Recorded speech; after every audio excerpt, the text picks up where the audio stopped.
It was 1st of January 2009, New Year's Day.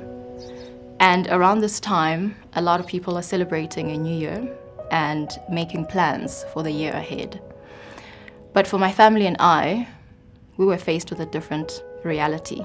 I remember hearing a knock on my door, and my mom went to open the door, and I just heard a scream. So obviously I jumped out of bed to see what was going on. And I saw that my father had fallen over to her.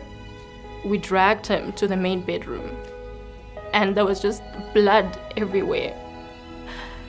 So we asked him what had happened, and he told us that that boy finished him, meaning that a 14-year-old had stabbed him. And those were his last words. That broke me. Losing a parent at such a young age can change you. I was only 17. This was the day when my life changed forever. This is not a story of despair. It's a story of hope, of resilience, and most importantly, a story of forgiveness. I am Thulisa, and this is my story.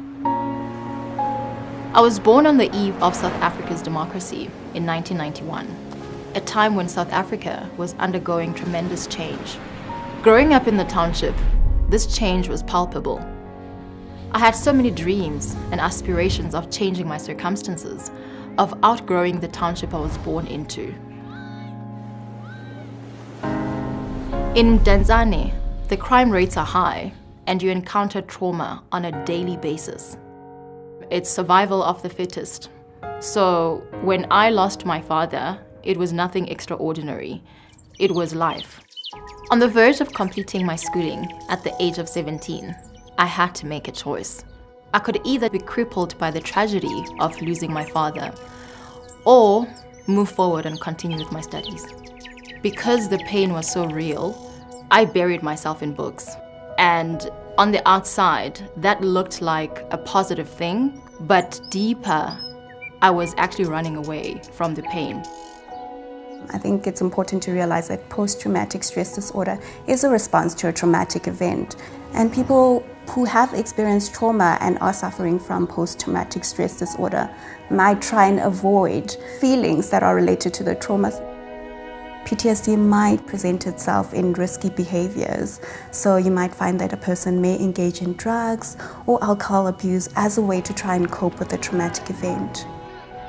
Angipush angigcina sengilapha ngibheke emuva umela asondela ngonasi ngafika angikwazi ngaqeda ukungikwaza avela abanele baphuma ngapha ayejana yo ipain engizuseyona it's like angengikhohle namanje the feeling yokugwazwa unexpected ipain yakhona endlini like nasesikela bengifika esikoleni bese ngibhaziseka ngasakhona ukuconcentrate esikoleni ngaqala ngathatha ama-drugs ngibhemthanga ukukhuluma nje ngayo like every time ngicabanga bengikhala most of the time ngihleli ngiyi-one nje bengicabanga like ngikhala even nokubona isikar sakhona nje mogeza ngikhalisa.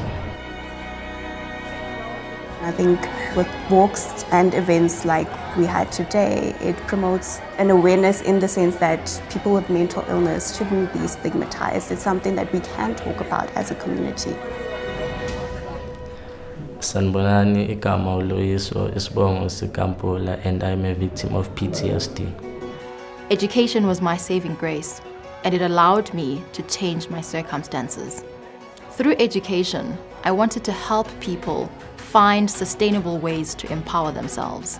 At the back of my mind, there was always this knowing that I had to help others because of my story.